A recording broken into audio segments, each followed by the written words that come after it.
देसी पॉडकास्ट सबसे फास्ट में स्वागत है। तो यार आए दिन ये डिबेट होते रहता है कि भाई मार्वल यूनिवर्स का, मार्वल के मल्टीवर्स का, इवन ओमनीवर्स का सबसे स्ट्रॉन्गेस्ट, सबसे पावरफुल कैरेक्टर कौन सा है।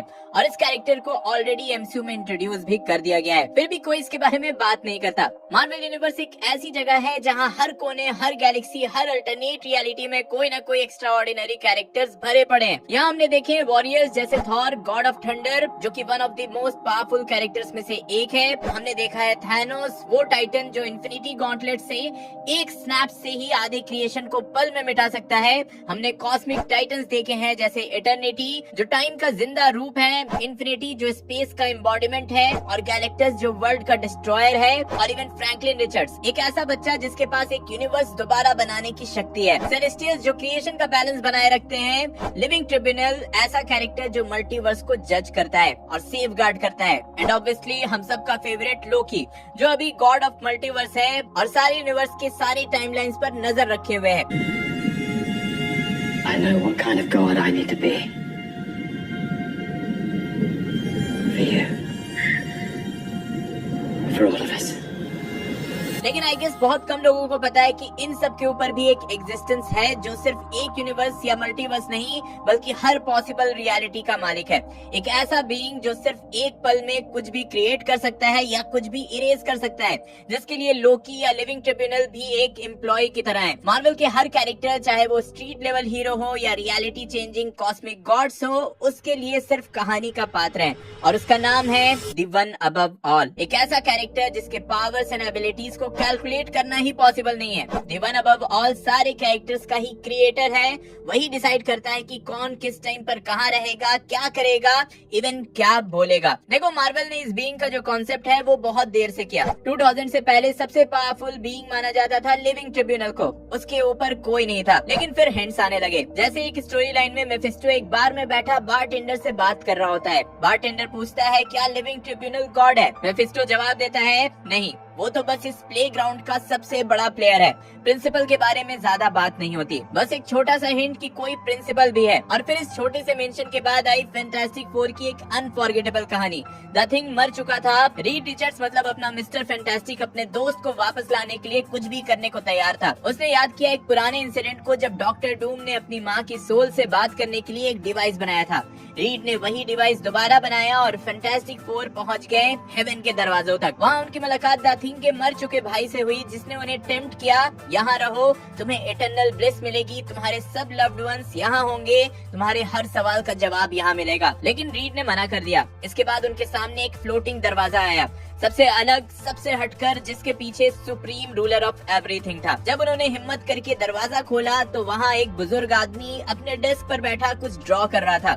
ये थे जैक कर्बी, को क्रिएटर ऑफ फैंटास्टिक फोर और साथ ही मार्वल के कई आइकॉनिक हीरोज के क्रिएटर। उन्होंने रीड के इमेजिनेशन की तारीफ की, द थिंग की सोल वापस दी और उन्हें एक हैप्पी एंडिंग का प्रॉमिस करके वापस भेज दिया। और यहाँ जैक कर्बी को वन अबव ऑल का एज फिजिकल फॉर्म दिखाया गया।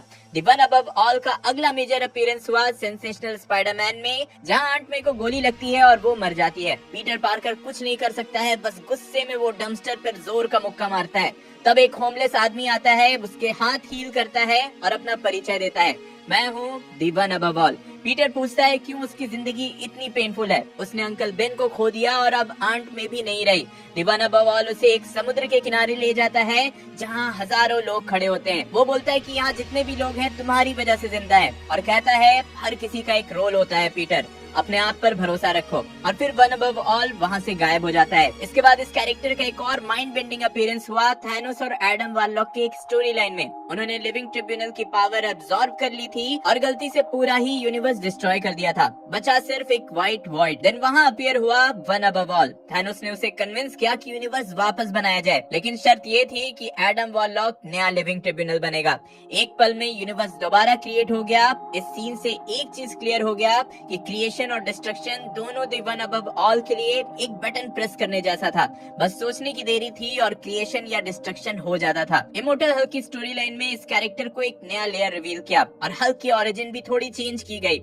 यहाँ रिवील हुआ कि जब ब्रूस बैनर पे गामा रेडिएशन गिरा था तो वहाँ तुरंत उसे पावर नहीं मिले थे, बल्कि वो वहाँ मर गया था और उसकी सोल मल्टीवर्स के सबसे गहरे लेयर में गई थी, जहाँ दी वन बिलो ऑल रहता था, जिसको आप अल्टीमेट एविल का भी सोर्स कह सकते हो। हल्क ने उसे कन्फ्रंट किया और जाना कि दी वन बिलो ऑल और दी वन अबव ऑल एक ही हैं। गुड और एविल दोनों एक ही एग्जिस्टेंस के दो पहलू हैं जो यूनिवर्स का बैलेंस बनाए रखते हैं। इस एनकाउंटर के बाद ब्रूस बैनर जिंदा हुआ और हल्क का जन्म इसी कॉस्मिक बैलेंस का हिस्सा बना, एक जरूरी divide between good and evil, और इससे हल्क की ओरिजिन को एक कॉस्मिक पावर वाला लेयर मिला, एक्सप्लेनिंग हिज अल्टीमेट स्ट्रेंथ। देखो वन अबव ऑल कितना पावरफुल है, इसको समझने के लिए एक एनालॉजी सोचो कि एक अकेली चींटी क्या थैनोस के इन्फिनिटी गॉन्टलेट वाले वर्जन को हरा सकती है? क्या मामूली सा क्रिएशन अपने क्रिएटर को खत्म कर सकता है? सुनने में ही इम्पॉसिबल लगता है ना? वैसे ही कोई भी मार्वल कैरेक्टर, चाहे वो सेलेस्टियल्स का पूरा झुंड हो, बियॉन्डर्स हो या लिविंग ट्रिब्यूनल हो, द वन अबव ऑल के आगे नॉन एग्जिस्टेंट है। Basically one above all immutable, indestructible और ओमनी प्रेजेंट कैरेक्टर है और हमेशा रहेगा। ये शुरू में था और सब खत्म होने के बाद भी रहेगा। कह सकते हो कि मार्वल का ये सबसे पावरफुल और मिस्टीरियस कैरेक्टर है। वन अबव ऑल के ना के बराबर अपीयरेंस कॉमिक बुक्स में हुए हैं। ये creator, destroyer, balance keeper, literally सब कुछ है और शायद इसी वजह से हम आज भी इसके बारे में बात कर रहे हैं, स्पेकुलेट कर रहे हैं। और यहाँ कुछ बड़े सवाल उठते हैं कि जैसे इसकी ओरिजिन क्या है? अगर ये इतना पावरफुल है तो मार्वल सिनेमैटिक यूनिवर्स में क्यों नहीं दिखता है? आंसर इज ये कैरेक्टर ऑलरेडी एमसीयू में दिख चुका है। आई एम श्योर अब तक तुम लोगों ने नोटिस कर ही लिया होगा कि वन अबव ऑल कोई और नहीं बल्कि मार्वल कॉमिक्स के राइटर्स एंड आर्टिस्ट का रिप्रेजेंटेशन है। कह सकते हो कि कॉमिक बुक के अंदर राइटर्स ने खुद को as one above all present किया है, एक फॉर्म दिया है। मार्वल के लिए ये एक मेटा रिप्रेजेंटेशन है। कभी ये जैक कर्बी के रूप में आता है, कभी एक होमलेस मैन के रूप में, कभी एक ब्राइट लाइट जो रियलिटी को शेप करती है, और एमसीयू में वन अबव ऑल को एज केविन दिखाया गया है। इफ आपने शी हल्क की सीरीज देखी होगी तो वहाँ ये कैरेक्टर मार्वल सिनेमैटिक यूनिवर्स का ऑथर दिखाया गया एंड ऑब्वियसली ये मेटा रिप्रेजेंटेशन था केविन फाइगी का। To answer your question, yes, I make the decisions. I possess the most advanced entertainment algorithm in the world, and it produces near-perfect products. Near perfect. And Kevin का यही representation comic book से आप कह सकते हो कि one above all का ही एक फॉर्म था। देखो ये सब सुनने में कॉम्प्लिकेटेड लग रहा है तो इन सिंपल पूरे के पूरे मार्वल यूनिवर्स में, अब चाहे वो सिनेमैटिक यूनिवर्स हो, कॉमिक बुक का यूनिवर्स हो या पूरा ओमनीवर्स हो, one above all is the strongest character जो डिफरेंट फॉर्म्स में मूवीज एंड कॉमिक्स में दिखता है, एग्जिस्ट करता है। बट ये सारे फॉर्म्स रिप्रेजेंटेशन है मार्वल के राइटर्स, आर्टिस्ट और इवन मार्वल स्टूडियोज के हेड का।